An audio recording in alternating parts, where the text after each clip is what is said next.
You're watching the Battered Fans Network. The Herons are champs. Yeah. Roll south to Freedom Park, rocking pink and black.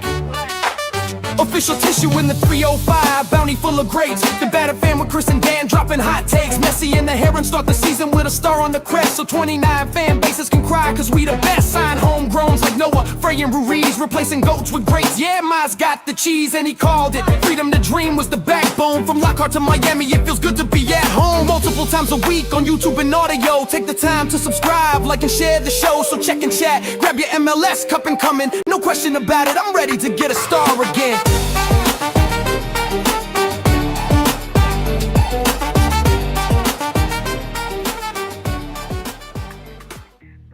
No question about it. I am ready to get hurt again. Solana, the Herons are back. Welcome, everybody, to episode number 542 of the Better Herons podcast. I am your host, Dayne St. Alongside me, as always, KBD. Not KBD. What am I doing? Mr. Daniel Solana, how are you doing, sir? Doing great, man. I'm glad to be back talking a little bit of football on Battered Herons. And Danny, we're 3 days away from the World Cup starting over in Mexico, and a lot of friendlies over the last weekend. Some injuries, unfortunately, but I'm hyped, man. I know that there's not a lot of hype around this World Cup. At least it feels that way. But I'm hyped. I'm ready for this World Cup. I have a theory about that, because you're not the first person that says that. I've heard a lot of people say that there's not a lot of hype behind this, and I think everybody's wrong. What does hype look like for the World Cup? Because I feel like everywhere I turn and I look over the last 2 months, it's like World Cup everywhere. And I know, because I pointed out to my kids wherever we go, and they started pointing it out. I feel like there is hype. I don't know what kind of hype you guys are looking for. You know what I think it is? And you correct me if I'm wrong, because this is common to me, at least, with a lot of things, not just football or sports. When we first start experiencing things in life, as we're younger, they just seem so much bigger. And as we get older, it just doesn't feel as big. It's still special to us, but the first time you're looking forward to a World Cup, everything just seems so exciting. And I'm 40 at this point. Like, the things that I found exciting before, I still think are cool, but I don't get as hyped as I did before. And I think that that's what a lot of people are going through. I think a lot of people want that feeling from 20 years ago, if you're in your 40s, because I think it's been great. I don't know, man. I disagree a little bit. I'll tell you this. Personally, I think folks are not as hyped for the Uruguay team just because we don't look that great, and we didn't have a great qualifying round. So there's not a lot of hype around the Uruguay team. Now, there is a lot of hype around the U.S. team, especially after their 2-1 loss against Germany, where I thought they had a pretty good game. Mm-hmm. Yeah, I thought they played pretty well. So I think it depends on who your team is in terms of the hype and where you play and what's going on. I agree. There is a lot of World Cup. I mean, if you haven't been to Dick's, I went to the Big Dick's in Dayland. I don't know if I did that on purpose. But I went to the one in Dayland, and it's unbelievable. They have World Cup stuff all over the place. You go into CVS, you go into Target, you go into different stores. They have the little stickers, they have the little hats, all World Cup merch. But I just don't see it outside. Like, I don't see the billboards. I don't see the fan fest getting started. And I know we still have a few days, and maybe all that's going to change on Saturday. I just don't see it in terms of prior World Cups. I just thought there was a lot more hype leading up to the World Cup, and it could be a bunch of different things. Obviously, it could be, there's a lot of people who didn't get their visas. They're upset at the United States for it. There's a lot of people that aren't going to be able to attend a game because the prices are so high. So I think there's a lot of factors, a lot of variables involved into why there's not so much hype. If tickets were a lot cheaper and people already had their tickets in hand, I think there would be more hype. I guess I'll take this opportunity to start plugging things real quick. I'm not hyped for Colombia's striker situation. Shout out to Raimundo. If you're Colombian and you haven't already, Battered Cafeteros, we're just covering Colombia. We've been doing it for a couple months now, and we're going to obviously step it up now that the World Cup starts this week. So make sure that you subscribe to that. For those of you that are into the U.S. men's national team or just MLS in general, we do Battered Soccer Fans. And actually, we're going to be talking World Cup on that channel. Chris is traveling the world, and he's a very busy man. So we didn't want to start the Battered Footy without him. He'll still be here and there, but he's very busy right now. So we're gonna just cover the World Cup on an almost daily basis on the Battered Soccer Fans. So make sure that you join that YouTube channel if you haven't already, Battered Soccer Fans, because that's where we were gonna be doing all the World Cup stuff this summer. Because unfortunately, like I said, Chris is he's traveling the world. So make sure that you tune in there if you want to keep up with the World Cup talk. And then Solana, I know you got this is football stuff, watch alongs and all that.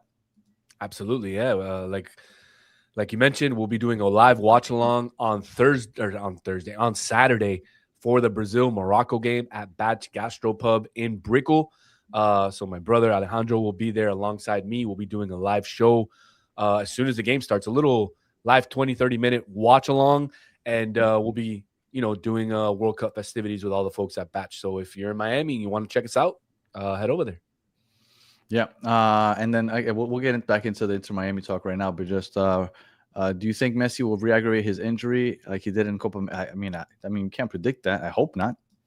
I hope not. As an Inter Miami fan, an Inter Miami podcast, I sure hope not. Like, I understand that Argentines are, the World Cup over everything. I get it, but talking Inter Miami wise, I hope that he comes out of there healthy, no matter whether he wins or gets grouped or loses in the semis or quarters, whatever. I just want him to come back to Miami healthy. That's what I'm worried about. I think he knows his body better than anybody, right? Yeah, absolutely. Look, he didn't play in the last friendly. Like he knows what he has to do.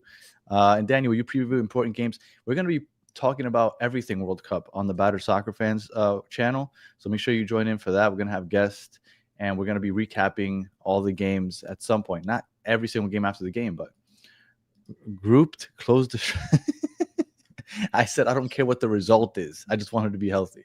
I don't think they're gonna get grouped. They shouldn't get grouped. That they should win that group easily. So people are saying that Messi shouldn't even play in the group stages.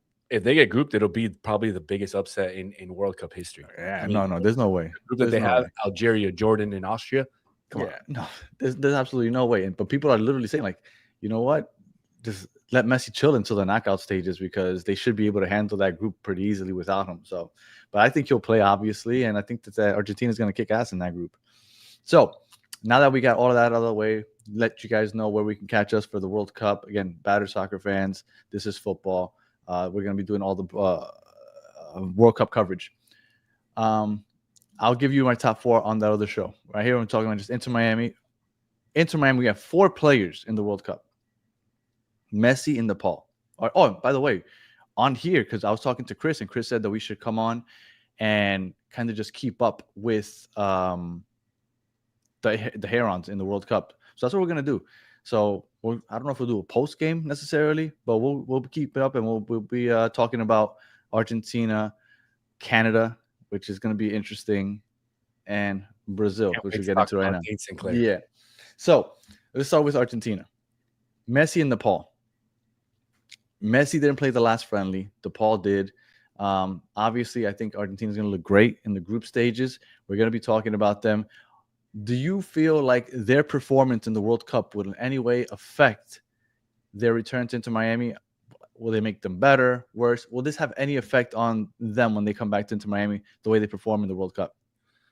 Yeah, I think it will. Obviously, if you win the World Cup, you're going to be ecstatic. You're going to be looking to win more trophies. If you lose and it's a heartbreaker, you're going to come back with that heartbreak, and that could affect at least a few of the first games, because you're going to be down. You're going to be upset about what happened.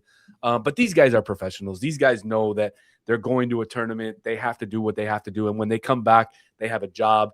And they have a contract with Inter Miami, and they're very professional. They know how to separate those two. But I think the only thing that you could be scared about if you're an Inter Miami fan in terms of these players is for Messi. Does he get hurt? We've seen it in the past, right? We've seen it in the Copa America where he had an ankle injury, and he came back to Inter Miami and was out for a couple of months. So you said it at the top of the show. I mean, really what you want out of these players, Messi, De Paul, St. Clair, and St. Clair probably had a lesson. We'll talk about him more in a little bit, but you just want them to be healthy, to have a good tournament, to stay healthy, come back to Inter Miami at 100%. Obviously, they're going to be tired. I don't know if you noticed, but they could possibly play 8 games in like 35 days, something that's like one game every 4 days. And that's a lot for some of these guys, especially some of the older guys like Messi, who's going to be turning 39 during the tournament, like De Paul, who's in his mid-30s. So you just want them to not be affected by the hot weather, to come back 100% healthy. And I think you'll be happy as an Inter Miami fan, regardless if any of them lift up the trophy or not. I agree with everything you said. I think Messi hoisting up that trophy would just add to his lore and would make this one hell of an end to the season. I think that he'll be on one hell of a run. Now, my worry is World Cup tournaments kind of are obviously a lot more intense than anything you're going to see anywhere else because you put so much into it. That my only worry, like you said, is the health, especially going deep into the tournament. So that's my worry. But like you said, nobody knows Messi's body like Messi.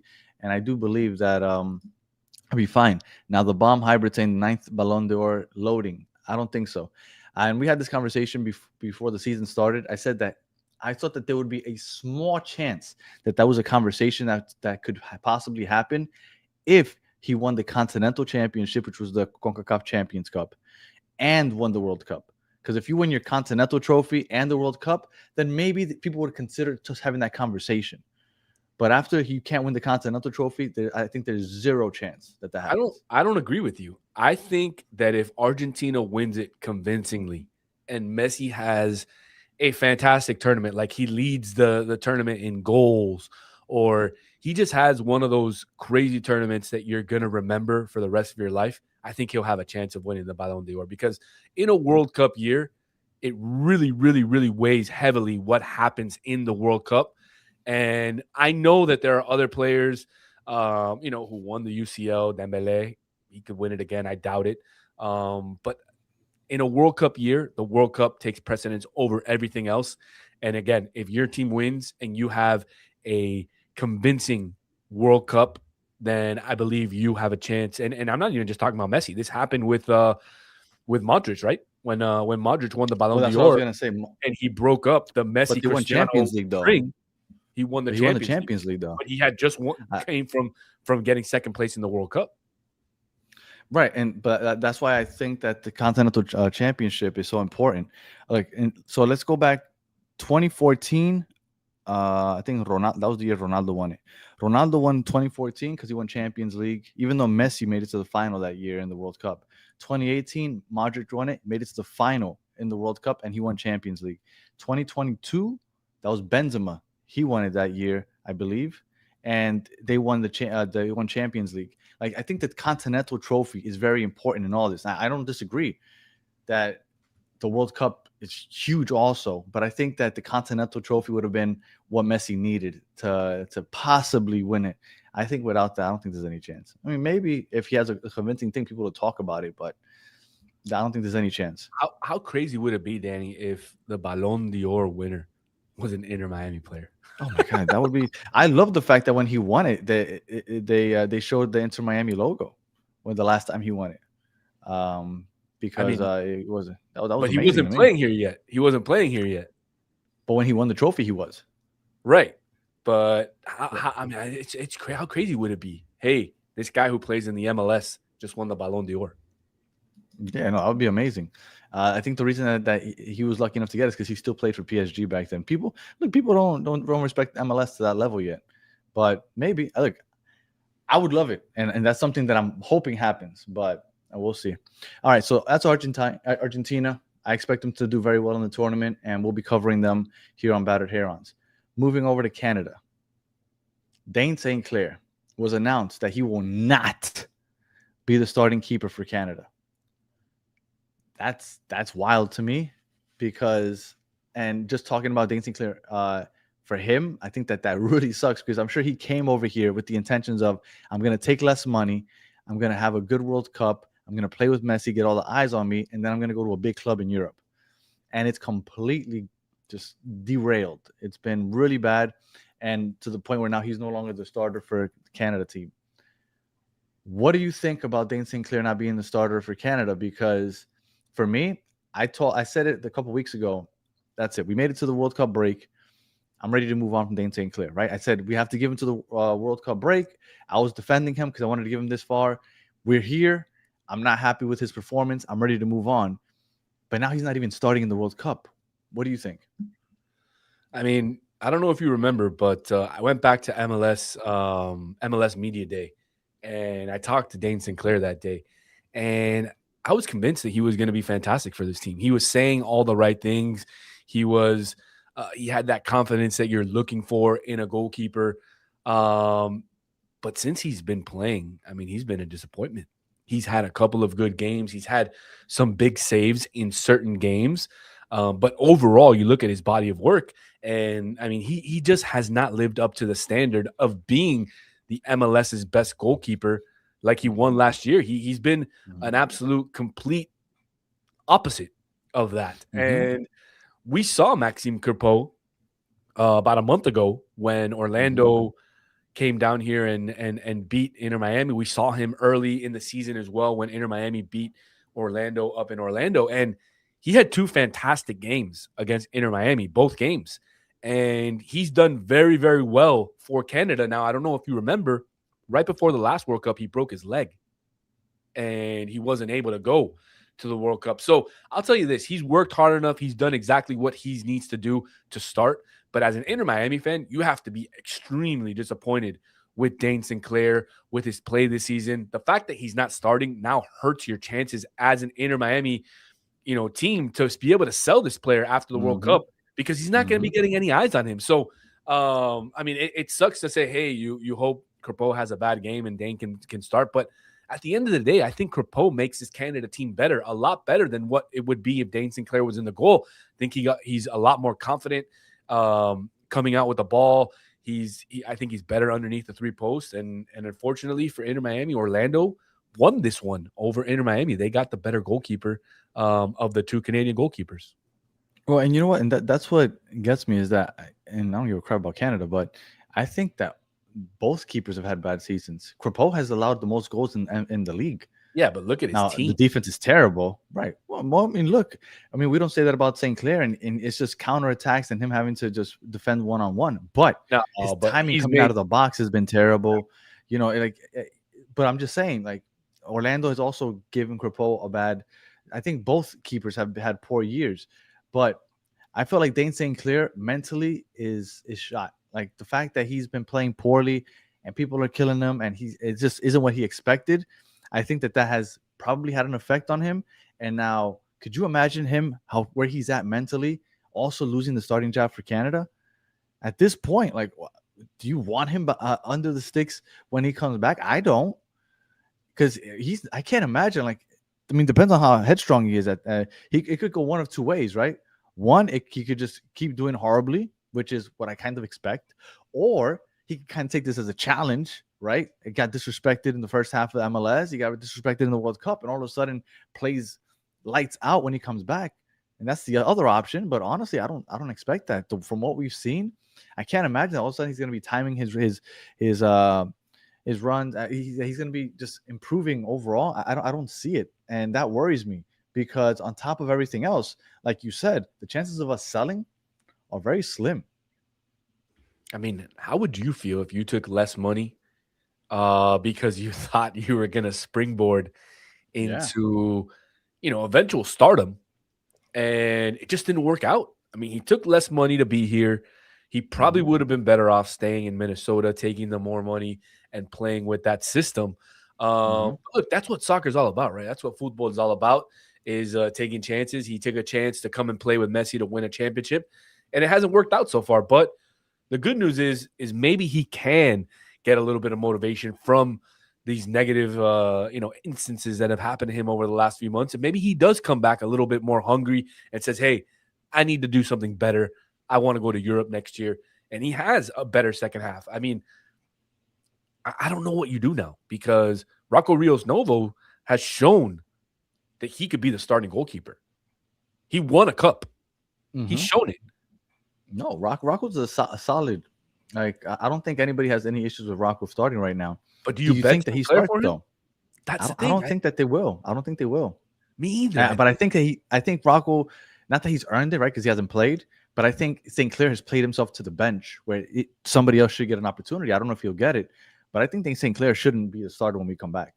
Do you think it's a little odd that last year with Ustadi and Drake and Rocco, the leash was a lot shorter for the goalkeeper because we saw Ustadi out there a couple games, and if he had a rough game, they pulled him and they put Rocco Rios in there, or they would put Drake when he was healthy.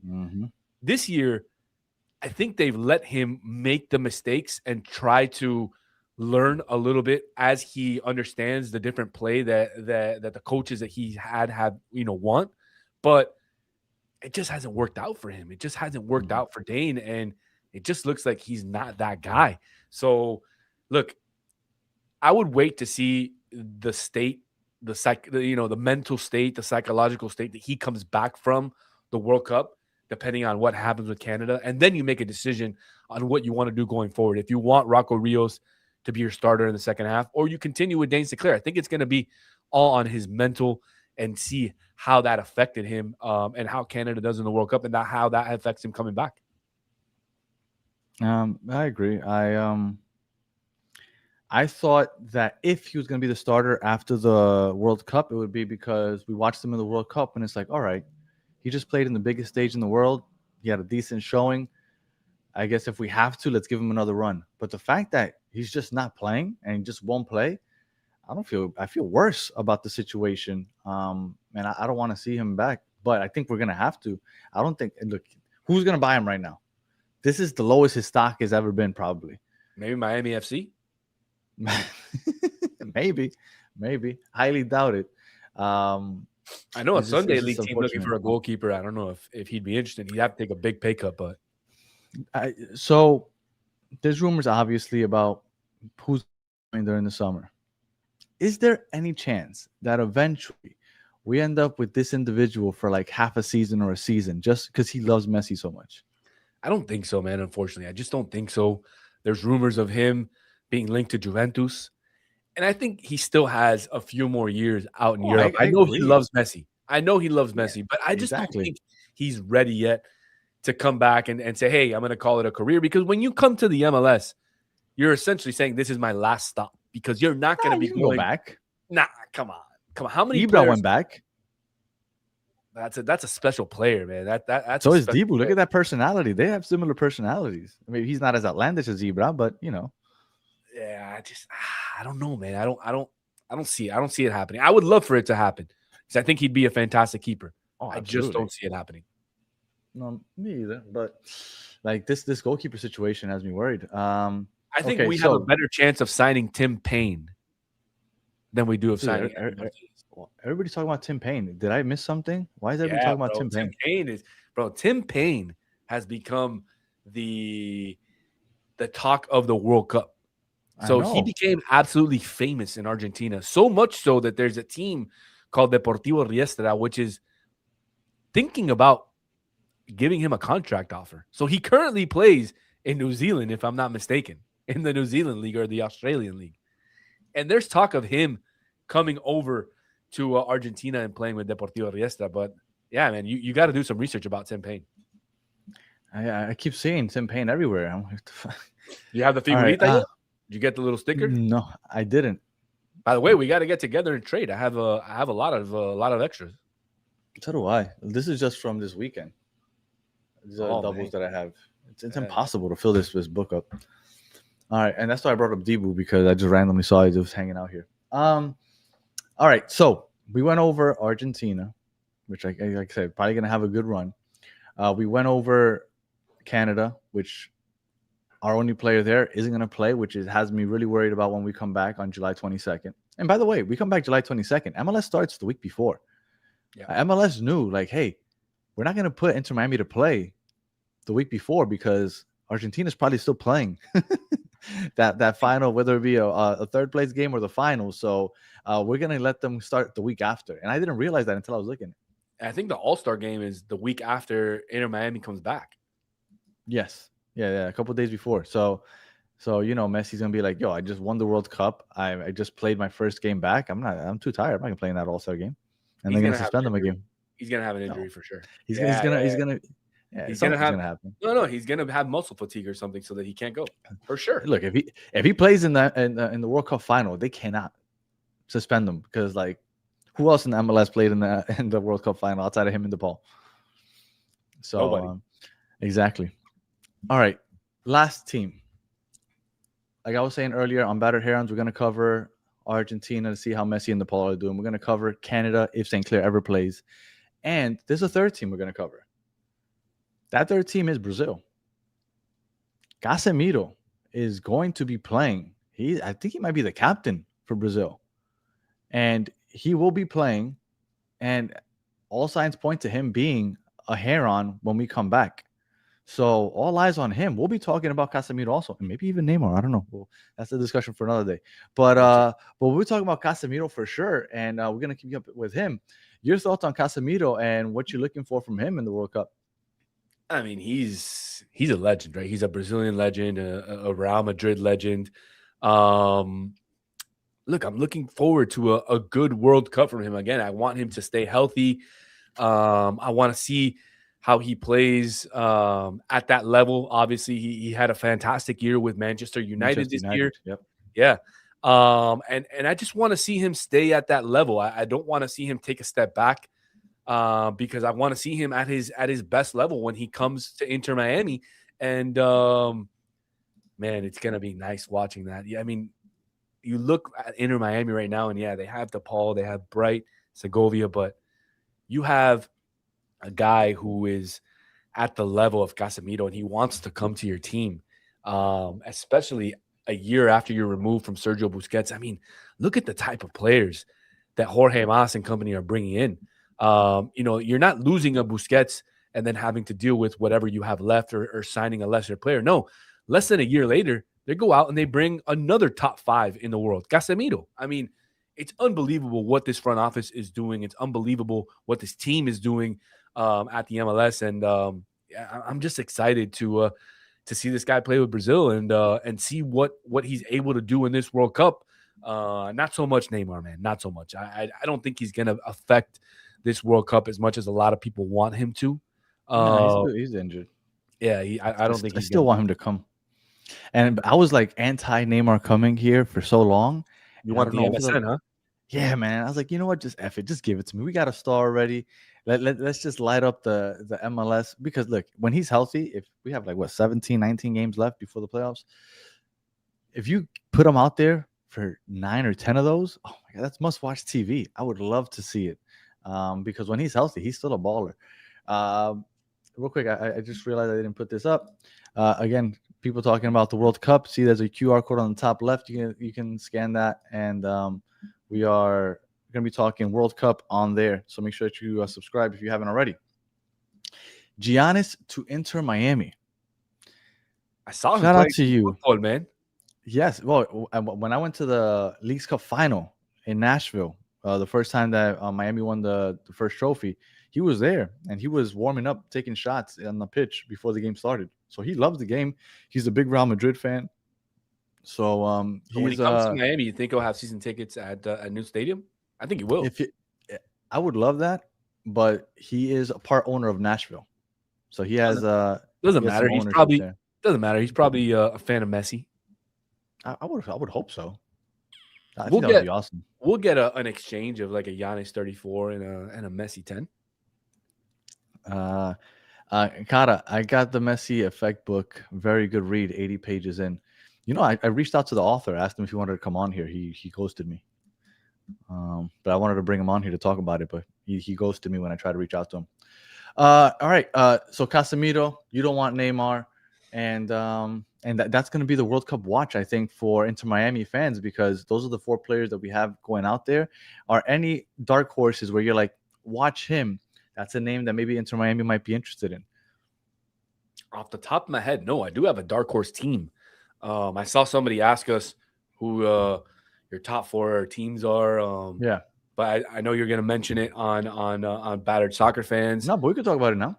No, I'm going to drop one on This Is Football. On Wednesday, I will drop an episode with my picks. Okay. So I'm going to wait, but I will give you an in into my dark horse.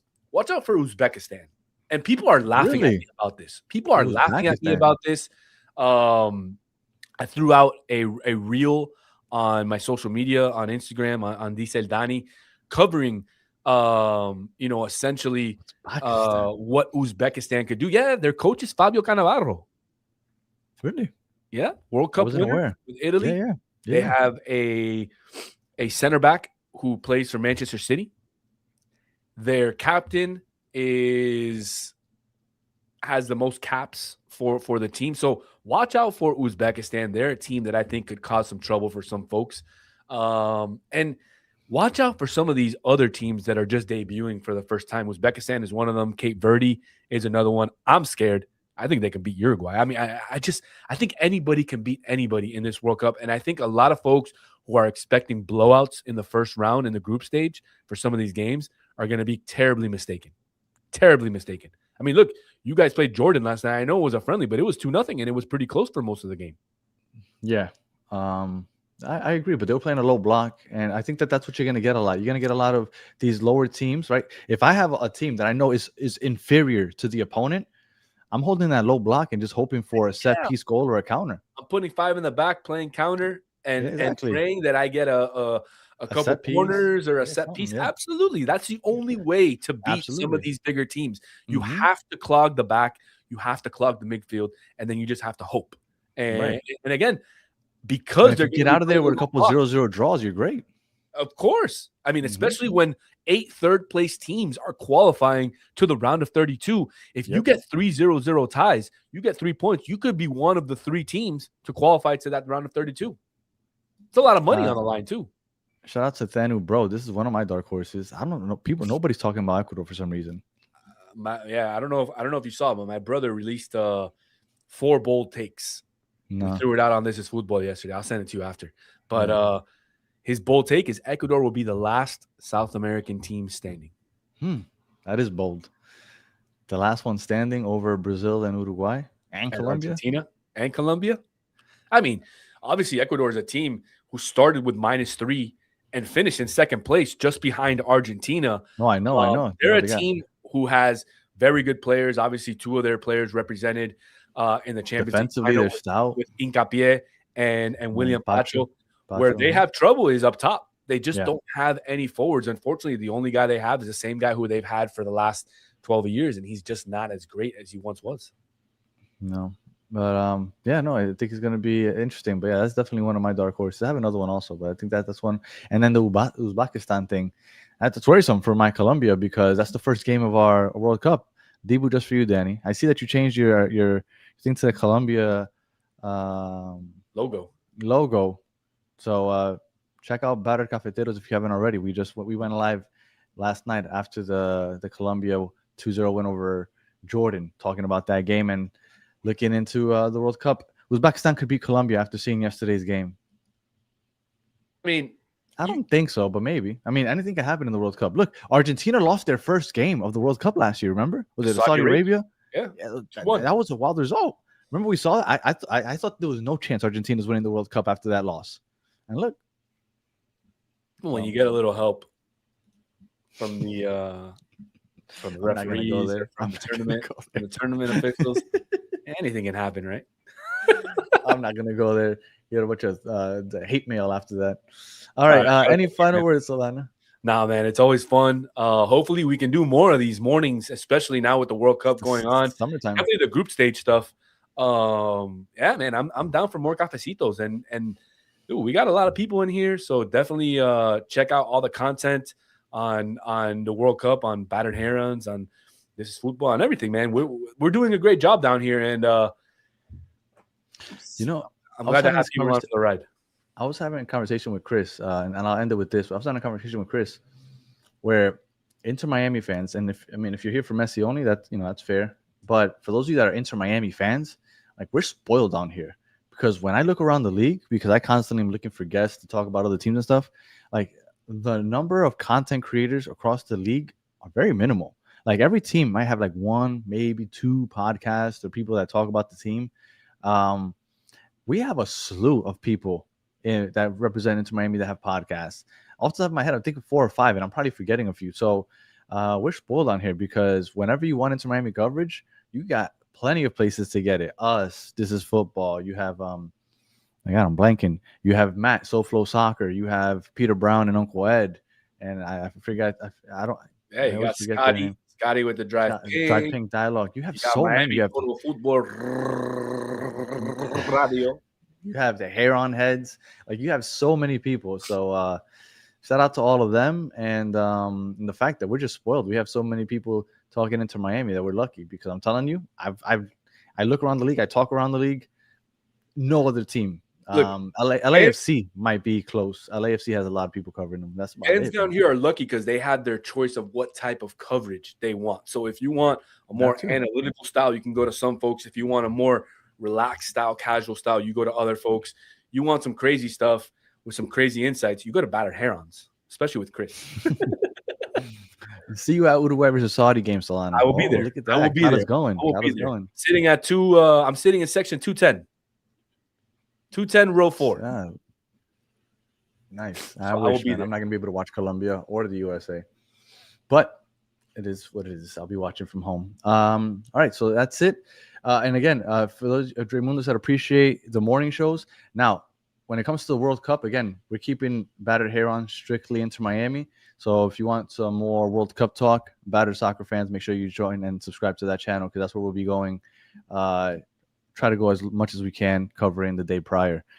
All right. Appreciate everybody hanging out. If you're listening on audio, appreciate you listening to the end. Please leave 5 stars and a comment. If you're watching on YouTube, like and subscribe if you haven't already. And we'll be back later this week. Chris is supposed to be back because we're supposed to do some grades. Give the grades for the players like we do every mid-year. So hopefully he's done traveling the world for a little bit. Takes a break. That leaves the country when there's a World Cup going on. No, supposedly he'll be back for a couple of days and then he's going to leave again. So hopefully I can catch him for you know what's funny? Because we have a members only show. Shout out to everybody that's a member, La Ventanita. And he never misses that show. So I think he's in it for the money. Could be, man.